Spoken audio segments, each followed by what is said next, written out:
Boa tarde, turminha do quarto ano. Estamos de volta para mais uma aula de língua portuguesa. Eu sou a professora Karen Alencar e nós faremos a aula 8 agora do Aprender Sempre e está comigo de volta a professora Fran. Boa tarde, quarto ano. Eu sou a professora Franciele e venho acompanhar essa aula aí de língua portuguesa junto com vocês. Como a professora Karen disse, aula 8 do Aprender Sempre. Então, essa sequência didática está chegando ao fim, né, Pro? Quase. Faltam mais 2 aulas, né? Uma na quinta e sexta-feira nós vamos encerrar essa primeira sequência. Então, vamos, legal, né? Continuando. Boa tarde novamente aos meus colegas professores, boa tarde às famílias que estão nos assistindo e eu agradeço a participação de vocês. E estou contando com a participação de vocês para essa aula que vai precisar bastante. Isso mesmo, né? Já demos vários adjetivos aí para vocês, que vocês participam muito, né? São maravilhosos, então continuem aí nos ajudando, né, Pro Karen? Isso. Habilidade EF35 LP06. Compreender as relações coesivas estabelecidas entre as partes de um texto, identificando substituições lexicais de substantivos por sinônimos ou pronominais, usando uso de pronomes pessoais, possessivos, demonstrativos, que contribuem para a continuidade do texto. Então, nós vamos pensar em palavras que nós vamos usar para que o texto não fique repetitivo, para que o texto ele fique agradável de ler. Porque se nós formos escrever um texto e ficar assim, porque a mulher falou que devia seguir para a direção oeste. A outra mulher foi para a direção sul. A mulher se perdeu. Já pensou? Não fica muito agradável não, né, Pro? Não. E aí nós temos palavras que podemos substituir para evitar essas repetições. Exatamente. Então, para não esquecer, né? O nosso percurso aqui, ó, tá quase no final. Então, aula 8 da sequência didática 1. Substituição de palavras nos contos. Reflexão sobre a língua. Exatamente. Quem já está com o livro aí, ó. Página 14. Quem não estiver, anota os registros iniciais, né? Aí no seu caderno. Pode até anotar o número da página para ficar mais fácil depois, né? De se organizar. E bora fazer a aula, né, Pro? Exatamente. O que vamos aprender? Nessa aula, vamos pensar em palavras que podem ser substituídas no texto para evitar repetições. Então, nós vamos pensar nos contos que nós lemos. Os 2 contos.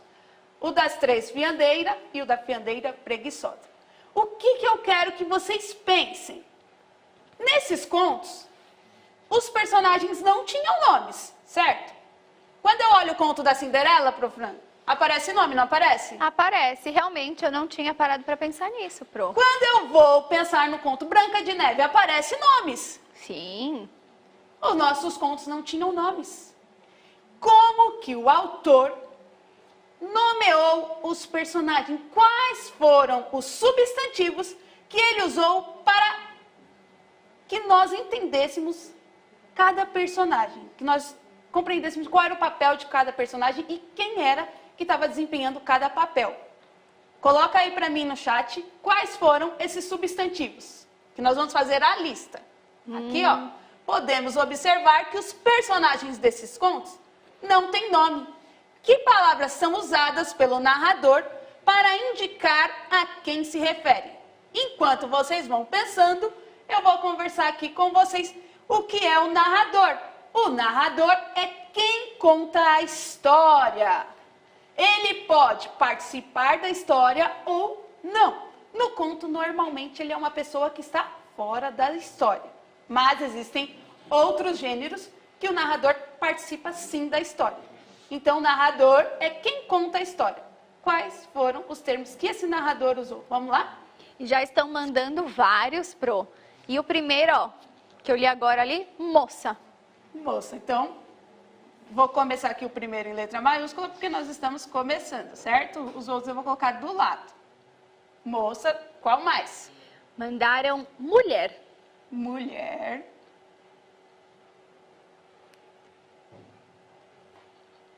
Qual mais? Homem. Vão mandando aí pra gente, hein, pessoal? Tem mais? Mandaram noiva.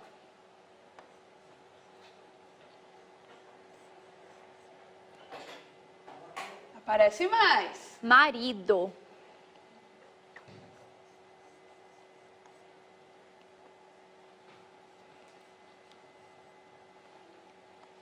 A Sofia, da professora Elma, respondeu velhas.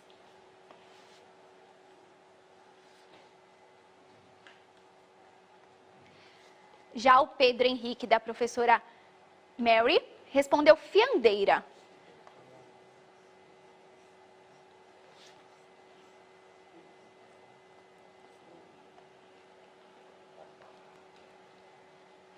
Que mais, hein, pessoal?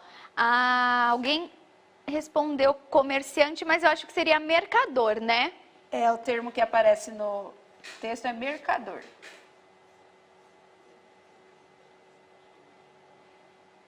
Então, ó, já escrevemos moça, mulher, homem, noiva, marido, velhas, fiandeira, mercador. Tá faltando um aí, que alguém mandou ali, o aluno Ezar, da professora Luciane, noivo. E...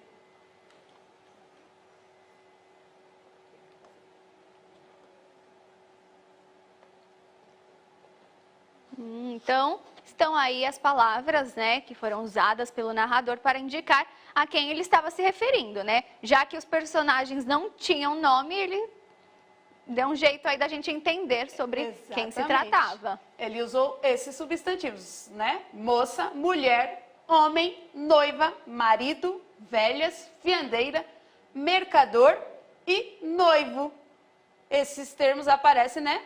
Nos dois contos aparecem essas palavras. Não, noivo aparece, e noivo e noiva só em um, mas Sim. aparece nos contos que nós lemos, certo? Certo. Muito bem, turminha. Tem o termo tia também que aparece, verdade. Isso, no conto das três fiandeiras, né? Acrescentar o termo tia aqui também. Vou colocar. Então, mercador, noivo e tia. Borracha. E as tias se tratavam ali das três fiandeiras, né? Elas se passavam pela tia da noiva ali no casamento, né? As velhas, no caso, como estão dizendo. Isso mesmo. Aí teve gente que colocou rico. O rico, né, ele usou, nós vimos na outra aula, que foi um adjetivo, né? Isso. O rico aí está sendo empregado como um adjetivo, ele não está sendo o substantivo, né? Aqui nós estamos vendo os substantivos que ele usou para nomear os personagens. Né, ele chamava de moço rico, né? Isso, exatamente. Então, continuando, ainda na página 14, está escrito assim na sua apostila. Leia o trecho a seguir e preste atenção na parte em negrito. Depois, responda às perguntas. A parte em negrito é a parte que está mais escura. No seu texto, ela também aparece assim. Ela está um pouquinho mais escura, certo?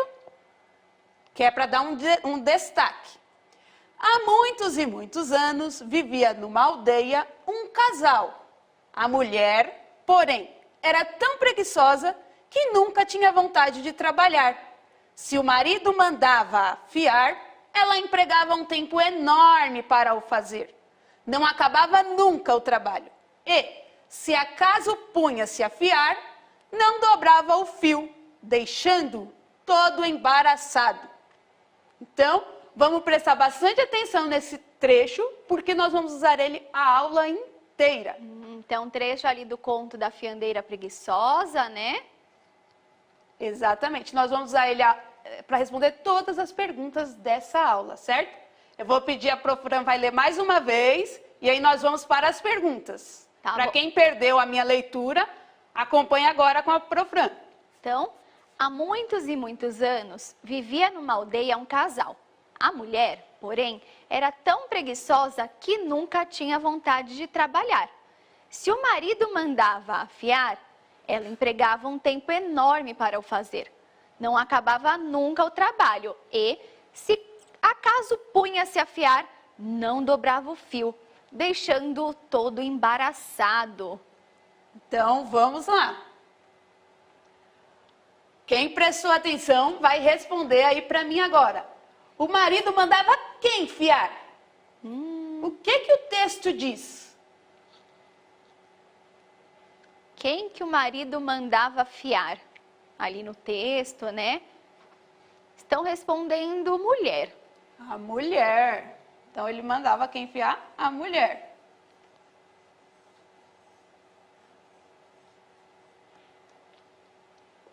E de que forma isso aparece no texto? Vamos voltar lá para ver como que aparece direitinho no texto? Vamos ler só a parte em negrito, tá? Se o marido mandava fiar, então está aparecendo aqui nessa parte do texto, né? Ó, se o marido mandava fiar, certo? Nós vamos escrever essa parte lá. Então, de que forma aparece no texto? Aparece se O marido mandava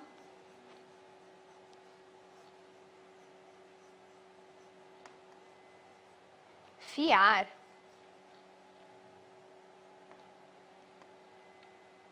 aparece assim no texto, certo? O termo que nós vamos usar agora é mais esse daqui, ó, que a gente vai se atentar, é o mandava a. Isso mesmo. Por essa expressão, dá pra gente saber que ele mandava quem fiar? A mulher fiar. A mulher. Até porque ela era citada ali no primeiro parágrafo, né? Não estava em negrito essa parte, mas ele introduzia ali o trecho falando da mulher. E aí, se ele colocasse, se o marido mandava a mulher fiar, ia começar a ficar muito repetitivo, né, Pro? Exatamente. O outro jeito que teria era ele fazer isso.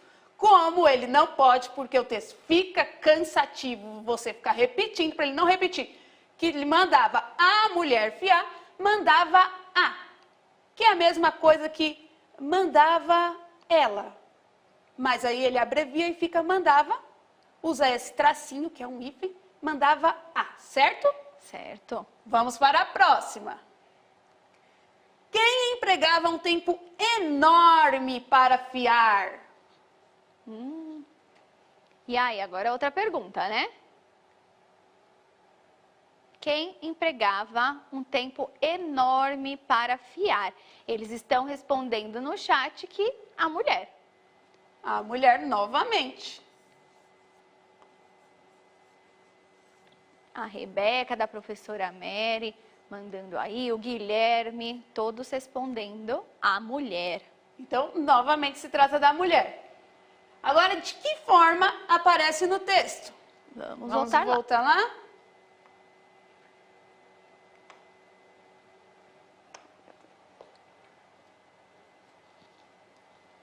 Ela empregava um tempo enorme para o fazer. Então, nós vamos escrever lá no texto, ela empregava um tempo enorme para o fazer.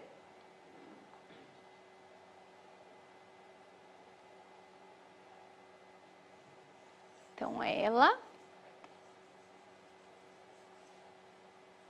Isso, a Alicia mandou, se tratava da esposa, né? Mas que no texto aparece o ela. Empregava um tempo enorme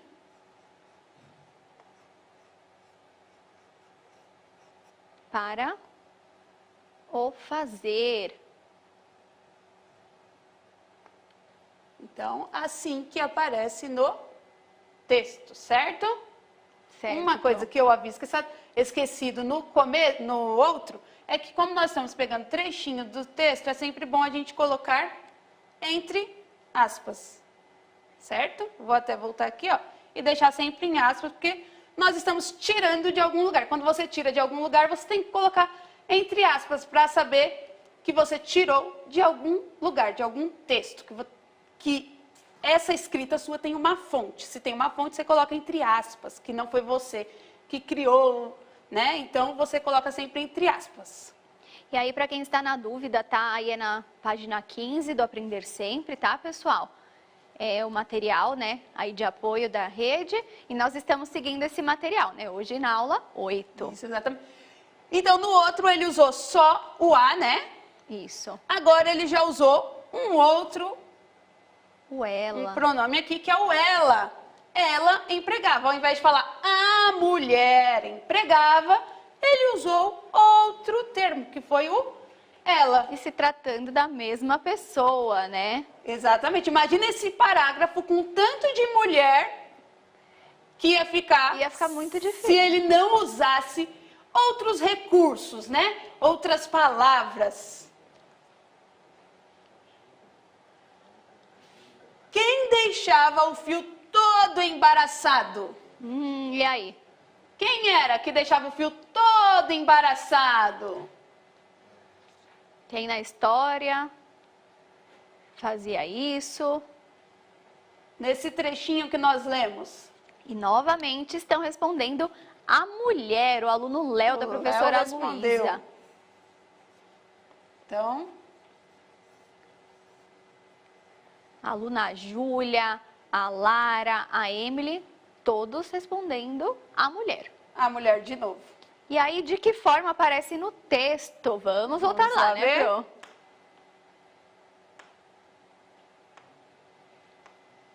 Como que aparece no texto?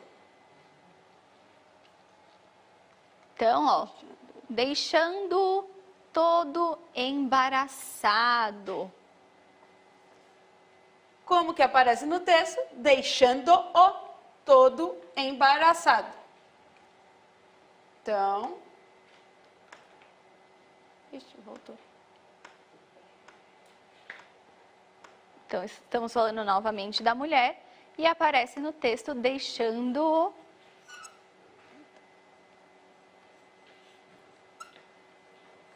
todo embaraçado.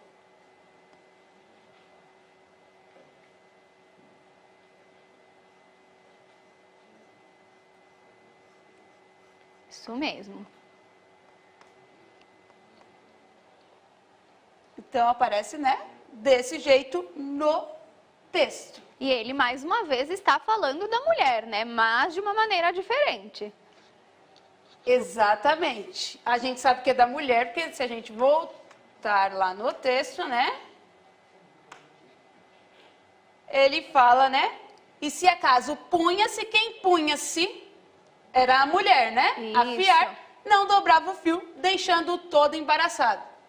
Agora eu vou ler diferente esse pedaço. Tá bom, Pro. Se o marido mandava a mulher fiar, a mulher empregava um tempo enorme para o fazer. Não acabava nunca o trabalho. E se acaso a mulher punha-se a fiar, não dobrava o fio. A mulher deixava todo embaraçado. Fica realmente muito repetitivo, né? Porque em todas essas perguntas, né, está falando sobre a mulher.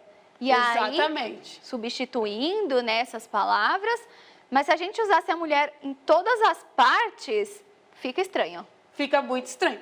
Aqui, ó, essa última só para destacar, porque não caberia tudo lá no espaço, né, daqui da lousa. O mais correto seria colocar a partir daqui, tá? O punha-se a fiar. Porque a parte que está se remetendo à mulher é exatamente aqui a partir do punha-se, que quem punha-se a fiar Era era a mulher, certo? Mas como não tem muito espaço aqui na lousa, mas só para vocês saberem, né? O punha-se aí também está substituindo a mulher. É o punha-se que está substituindo a mulher aqui. Correto? Correto, Pro. Para eles não ficarem com nenhuma dúvida. Agora, no trecho, deixando-o todo embaraçado, a quem se refere deixando-o? E aí? Quem deixava, né? O fio todo embaraçado? Se refere ao fio. Isso.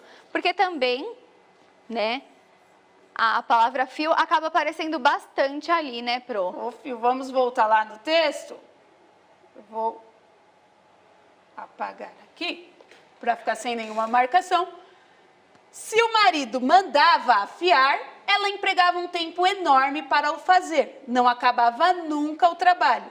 E se acaso punha-se a fiar, não dobrava o fio, deixando-o todo embaraçado. Aqui, o autor não quis repetir a palavra fio. Ia ficar bem estranho, Senão né? ele ia falar, deixando o fio todo embaraçado. E aí, ó, se acaso punha-se a fiar, não dobrava o fio, deixando o fio todo embaraçado. Fica um texto cansativo de ler. Quando a gente pega um texto assim, com muitas palavras repetidas, é uma leitura chata. Ninguém tem paciência de ficar lendo um texto chato. Mas, se eu estou escrevendo pela primeira vez o meu texto e eu faço isso, eu estou errada? Eu estou errada, Pro Fran? Não é o ideal, né? Mas eu estou errada? Não. Não, porque quando eu escrevo pela primeira vez, não é a minha versão final, não é o meu texto final. Como nós vimos em outra aula, o texto passa por várias e várias etapas. Então, na minha primeira etapa, que foi a minha, eu planejei e escrevi, ele saiu com um monte de mulher. Eu vou ler o meu texto, eu vou revisar o meu texto. Quando eu estou revisando, eu preciso observar esses detalhes. Um dos detalhes que eu preciso observar é isso, repetição de palavras. Se eu, no mesmo parágrafo, empreguei várias e várias vezes a mesma palavra, o que eu tenho que fazer? Encontrar outros substantivos ou pronomes para substituir e deixar o meu texto mais agradável para o meu leitor, né? Isso mesmo, a professora Luísa, ela disse que não, né, não está errado, mas que podemos ir aprimorando conforme revemos o texto. Exatamente, por isso, na escola, sempre tem criança que faz assim, ó. Quando eu estava na sala de aula, sempre tinha criança que fazia assim. Escrevia o texto, falava assim, Pro, eu acabei! Eu falava, você tem certeza? Acabei, Pro, escrevi tudo. Mas você já leu? Não. Aí eu falava, então você precisa voltar no seu texto e ler o seu texto. Você só acaba o seu texto depois que você revisa. E sabe que o correto da revisão não é nem você fazer a revisão quando você termina o texto? Ah, é, Pro? É. O correto é você esperar pelo menos uns 2, 3 dias, depois você retoma o seu texto, porque aí você já saiu daquilo da sua cabeça e você consegue identificar mais os seus erros, certo? Certo. Então, bem legal aí, né? Então, essa revisão é muito importante para que o texto não vá com muitas palavras repetidas, né? Isso mesmo. É muito importante sempre estar revisando o seu texto. Você terminou de escrever, terminou o texto? Não, terminei uma etapa do meu texto. Eu só termino depois que eu faço revisões no meu texto.